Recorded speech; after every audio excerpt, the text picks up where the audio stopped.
8장. 그러므로 메시아 예수와와 연합한 사람들은 더는 정죄를 받지 않습니다. 왜 그렇습니까? 메시아 예수와와 연합하여 이 생명을 누리게 하는 성령의 토라가 나를 죄와 죽음의 토라에서 해방했기 때문입니다. 토라가 옛 본성으로 하여금 협력하도록 할 힘이 없었기 때문에 스스로 할 수 없었던 것을 하나님께서는 죄 없으신 자기 아들을 우리처럼 죄의 본성을 가진 인간으로 보내셔서 하셨습니다. 하나님께서는 죄를 다스리기 위해 이 일을 하셨고 그렇게 하심으로 인간 본성 안에 있는 죄에 대한 형벌을 집행하셨습니다. 그래서 옛 본성이 원하는 것을 따라 살지 않고 성령이 원하시는 것을 따라 사는 우리 안에 토라의 정당한 요구가 성취되게 하려는 것입니다. 옛 본성을 따르는 사람들은 옛 본성의 것들을 생각하지만 성령을 따르는 사람들은 성령의 것들을 생각합니다. 사람의 생각을 옛 본성에 의해 다스려지도록 하는 것은 죽음이지만 사람의 생각을 성령으로 다스려지도록 하는 것은 생명과 샬롬입니다. 옛 본성에 의해 다스려지는 생각은 하나님을 대적합니다. 이것은 하나님의 토라에 복종하지 않으며 실제로 복종할 수 없기 때문입니다. 그러므로 옛 본성 안에 있는 자들은 하나님을 기쁘시게 할 수 없습니다. 그러나 하나님의 영이 여러분 안에 계시면 여러분은 옛 본성 안에 있지 않고 성령 안에 있게 됩니다. 누구든지 메시아의 영이 없는 사람은 그분께 속하지 않습니다. 그러나 메시아가 여러분 안에 계시면 한편으로는 몸은 죄 때문에 죽었지만 다른 한편으로는 하나님께서 여러분을 의롭다고 여기시기 때문에 성령이 생명을 주십니다. 그리고 예수아를 죽은 자 가운데서 살리신 분의 영이 여러분 안에 사시면 메시아 예수아를 죽은 자 가운데서 살리신 분이 여러분 안에 사시는 그분의 영을 통해 여러분의 죽을 몸에도 생명을 주실 것입니다. 형제 여러분, 그러므로 우리는 옛 본성에 따라 살도록 요구하는 우리의 옛 본성에 빚을 지지 않습니다. 만일 여러분이 옛 본성에 따라 살면 반드시 죽을 것입니다. 그러나 여러분이 성령으로 계속 몸의 행실을 죽이면 살 것입니다. 하나님의 영으로 인도함을 받는 모든 자는 하나님의 아들들입니다. 여러분은 여러분을 다시 두려움에 빠지게 하는 종의 영을 받지 않고 우리를 아들로 삼으신 성령을 받았고 우리는 이 성령의 능력으로 아빠 아버지, 즉 사랑하는 아버지라고 외칩니다. 성령은 우리가 하나님의 자녀라는 것을 우리의 영과 더불어 증언하십니다. 우리가 자녀이면 또한 상속자입니다. 우리는 하나님의 상속자이며 메시아와 공동의 상속자입니다. 우리는 그분과 함께 영광을 받기 위하여 고난도 함께 받고 있습니다. 나는 우리가 지금 겪고 있는 고난이 장차 우리에게 나타날 영광과 비교할 가치조차 없다고 생각합니다. 피조물은 하나님의 아들들이 나타나기를 간절히 기다리고 있습니다. 피조물이 헛된 것에 굴복하는 것은 자기 뜻이 아니라 그것에 굴복하게 하시는 분 때문입니다. 그러나 피조물에게 확실한 소망이 주어졌습니다. 피조물도 썩어가는 속박에서 해방되어 하나님의 자녀들이 갖게 될 영광의 자유를 누리게 될 것입니다. 우리는 모든 피조물이 지금까지 해산의 진통을 겪고 있는 것처럼 탄식하고 있는 것을 압니다.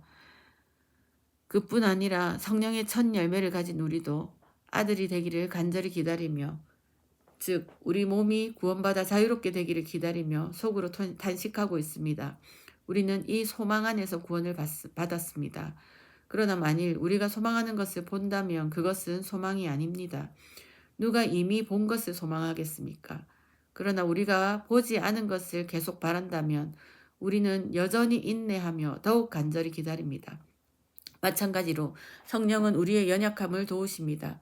왜냐하면 우리가 마땅히 해야 할 기도를 하는 방법을 모르기 때문입니다. 성령은 말로 하기에는 너무 깊은 탄식으로 우리를 위해 친히 간구하십니다.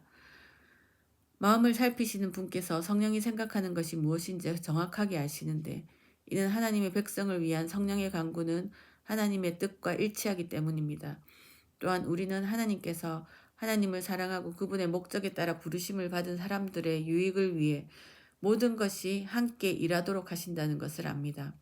하나님께서는 전부터 아셨던 사람들이 자기 아들의 모범을 따르도록 미리 정하셔서 그분이 많은 형제 중에서 맏아들이 되게 하셨습니다. 또한 그분은 미리 정하신 자들을 부르셨고 부르신 자들을 의롭게 여기셨고 의롭게 여기신 자들을 영화롭게 하셨습니다. 그러면 우리가 이에 대해 무슨 말을 하겠습니까? 하나님께서 우리를 위하시면 누가 우리를 대적할 수 있겠습니까? 자기 아들까지도 아끼지 않으시고 우리 모두를 위하여 내어주신 분께서 어찌 자기 아들과 함께 모든 것을 우리에게 주시지 않겠습니까? 누가 하나님의 택하신 백성을 고소하겠습니까? 분명히 하나님은 아닙니다.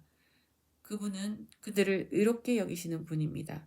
누가 그들을 처벌합니까? 분명히 메시아 예수는 아닙니다. 그분은 죽으셨다가 살아나셔서 하나님 우편에서 우리를 위하여 실제로 간구하고 계십니다. 누가 우리를 메시아의 사랑에서 떼어놓겠습니까? 고난입니까? 어려움입니까? 박해입니까? 굶주림입니까? 가난입니까? 위험입니까? 전쟁입니까? 이는 타나크가 말씀하는 것과 같습니다. 우리가 종일토록 당신을 위하여 죽임을 당하고 있으며 우리가 도살할 양처럼 여겨지고 있습니다. 우리는 우리를 사랑하시는 그분을 통해 모든 것을 이겨내고도 남을 자들입니다. 나는 확신합니다.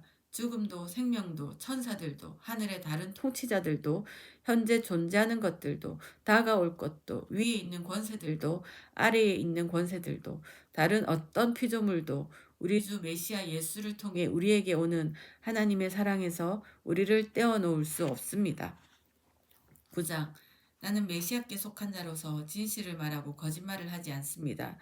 루아흐 하코데시 성령이 다스리시는 나의 양심도 그것을 증언합니다.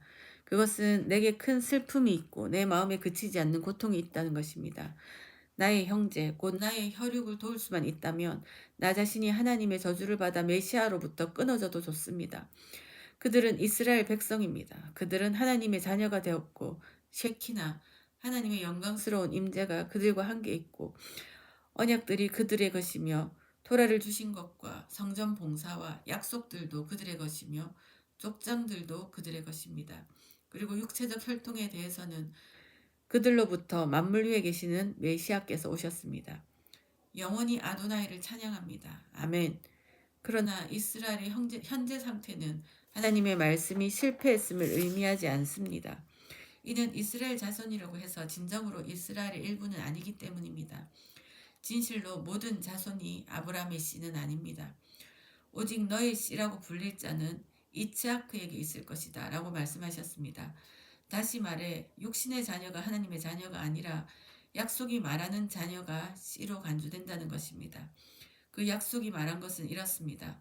정한 때에 내가 올 것이며 사라가 아들을 갖게 될 것이다. 그리고 더 중요한 것은 리프카의 경우입니다. 그녀의 두 자녀는 우리 조상 이츠하크와 했던 한 행위로 잉태되었기 때문입니다. 그들이 태어나기도 전에 또 그들이 선한 일이나 악한 일이나 어떤 일도 하기 전에 이것은 하나님의 계획이 그들의 행위에 달린 것이 아니라 부르시는 분의 주권적 선택의 문제로 남을 수 있도록 하기 위함이었습니다. 그녀에게 형이 동생을 섬길 것이다 라는 말씀이 주어졌습니다. 이것은 내가 야곱은 사랑하고 에사본은 미워했다 라고 기록된 것과 일치합니다. 그러면 우리가 하나님께서 이렇게 하시는 것이 부당하다라고 말할 수 있겠습니까? 절대로 그렇지 않습니다. 그분께서 모세에게 말씀하셨습니다. 나는 긍휼히 여길 자를 긍휼히 여기고 불쌍히 여길 자를 불쌍히 여길 것이다. 따라서 그것은 인간의 바람이나 노력에 달린 것이 아니라 긍휼히 여기시는 하나님께 달려 있습니다. 타나크는 파라오에게 이렇게 말씀합니다. 내가 너를 세운 이유는 내가 너와 관련하여 내 능력을 나타내서 내 이름이 온 세상에 알려지게 하려는 것이다. 그러므로 그분은 자신이 원하는 자를 긍휼히 여기시고 원하는 자를 완고하게 하십니다. 그러나 여러분은 내게 그러면 왜 그분은 우리에게 여전히 허물을 찾으려고 합니까? 결국 누가 그분의 뜻에 저항하겠습니까? 라고 말할 것입니다. 단지 인간에 불과한 여러분이 누구라고 하나님께 말대꾸합니까? 지음받은 것이 지으신 분께 왜 당신은 나를 이렇게 만들었습니까? 라고 말할 수 있겠습니까? 혹여 토기장이가 주어진 진흙덩어리로 이 그릇은 귀하게 쓸 용도로 저 그릇은 천하게 쓸 용도로 만들 권한이 없습니까? 만일 하나님께서 진노를 드러내시고 자신의 능력을 알리기 원하시면서도 마땅히 처벌받고 멸망할 사람들을 끈기 있게 참아주셨다면 어쩌겠습니까? 만일 그분께서 영광을 위해 미리 준비하신 긍휼의 대상인 사람들에게 그분의 영광의 풍성함을 알리기 위해 이렇게 하셨다면 어쩌겠습니까? 그분은 유대인 중에서만 부르신 것이 아니라 이방인 중에서도 부르셨습니다. 진실로 그분은 호세아에 글에서 이렇게 말씀하셨습니다. 나는 내 백성이 아닌 자들을 내 백성이라 부를 것이다. 나는 사랑받지 못한 그녀를 사랑받는 자라 부를 것이다. 그리고 그들이 너희는 내 백성이 아니다 라고 하던 바로 그곳에서 살아계신 하나님의 아들들이라 불릴 것이다.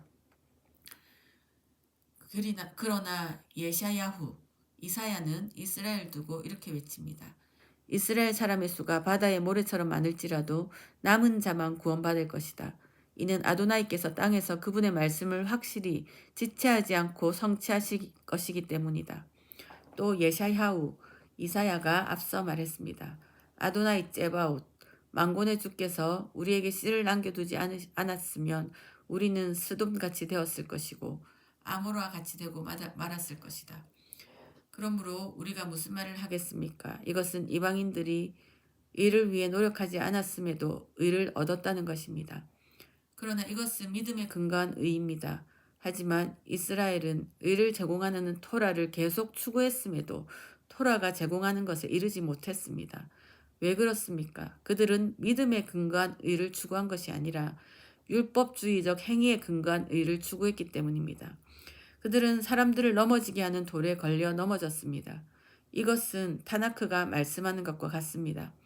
보라, 내가 찌온에 사람들을 넘어지게 할 돌과 그들을 넘어뜨릴 바위를 둔다. 그러나 그를 믿는 자는 부끄러움을 당하지 않을 것이다. 10장 형제